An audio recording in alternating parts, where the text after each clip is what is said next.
Sono Anita Benedetti del panificio Benedetti situato a Ronconi, Sant'Anna d'Al Faedo. Il nostro panificio è dal 1950 che ha iniziato a lavorare con il nonno paterno e facciamo prodotti dolciari da forno e anche pane, pizza e prodotti di varia generalità. Ci forniamo da Mugnai nel Triveneto e essenzialmente cerchiamo di arrivare ad avere comunque farine italiane della produzione nostra italiana. I nostri prodotti sono tutti prodotti con base di burro delle nostre montagne veronesi e farina di alta qualità.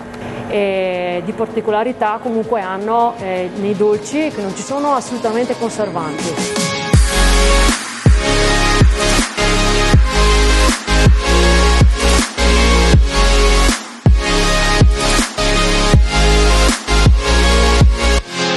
Abbiamo fatto la domanda per i contributi del bando GAL, è stato confermato la nostra richiesta per un'eventuale apertura del locale al dettaglio, perché fino adesso non abbiamo il dettaglio, e per alcuni serramenti comunque da effettuare un lavoro sul sito e farci conoscere comunque dalla popolazione. Se non fosse stata accettata la domanda, sicuramente adesso non avevamo fatto comunque queste spese.